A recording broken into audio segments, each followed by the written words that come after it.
Thailand, Vietnam, Indonesia, Dubai এখন বাংলাদেশিদের জন্য জনপ্রিয় পর্যটন গন্তব্য। তবে দেশগুলোর ভিসা জটিলতায় ভুগছেন সাধারণ মানুষ। ভিসা প্রক্রিয়া করা এজেন্সিগুলো বলছে দীর্ঘদিন ধরে চলছে এই জটিলতা। পররাষ্ট্র মন্ত্রণালয়ের মুখপাত্র বলছেন ভারতের ভিসা বন্ধ থাকায় অন্যান্য দেশগুলোর উপর চাপ পড়েছে। এই সমস্যার সমাধানে দেশের রাজনৈতিক স্থিতিশীলতা দরকার বলে মনে করছেন আন্তর্জাতিক সম্পর্ক বিশ্লেষকরা। সাম্প্রতিক সময়ে থাইল্যান্ডে বেড়েছে বাংলাদেশিদের ভ্রমণ। পর্যটনের পাশাপাশি চিকিৎসার জন্য বিপুল সংখ্যক বাংলাদেশি এখন দেশটিতে যাচ্ছেন। এ কারণে বাংলাদেশিদের জন্য সম্প্রতি ই ভিসা চালু করে থাই দূতাবাস। কিন্তু 10 দিনের মধ্যে ভিসা প্রাপ্তি সহজীকরণ করার কথা থাকলেও জটিলতা পিছু ছাড়ছে না। এজেন্সিগুলো বলছে অনলাইনে ভিসার আবেদন করার পর টাকা জমা দিতে পারছেন না অনেকেই। থাই ভিসার জন্য আবেদন ফর্ম পূরণ করেও তা চূড়ান্ত হওয়ার আগেই পেমেন্ট অপশনে গিয়ে আটকে যেতে হচ্ছে। মেইন প্রবলেম ইজ দ্যাট যে বাংলাদেশে এখন পেমেন্টই করা যাচ্ছে না। পেমেন্ট ইজ টাফ, যে হচ্ছে যে বাংলাদেশের ডিমান্ড আছে যে তুলনায় ওখানে হচ্ছে 400 জনের পেমেন্ট করা যাচ্ছে এভরিডে।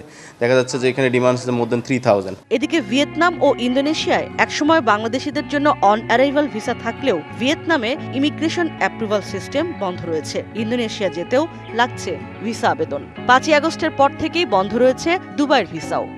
ভিয়েতনামের ভিসা বন্ধ, পাশাপাশি ইন্দোনেশিয়ার অন অ্যারাইভাল ভিসা ছিল, সেটাও বন্ধ আছে। ইউএইর ভিসা কিন্তু দীর্ঘদিন যাবৎ বন্ধ। সো আমাদের দেশ থেকে যারা এইসব দেশে যেতে চাচ্ছেন তারা কিন্তু এখন যেতে পারছেন না।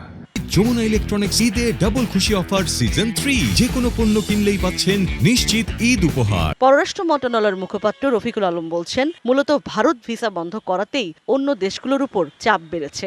যখন একটা জায়গা থেকে ভিসা প্রার্থীদের প্রেশার আরেকটা জায়গায় শিফটেড হয়, তখন তার যে এক্সিস্টিং রিসোর্স আছে, যে সেট আপ আছে, লজিস্টিক্যাল সেট আপ, ওইটার মধ্যে দিয়ে হয়তো বাড়তি প্রেশারটা সামলানো একটু কষ্টকর হয়।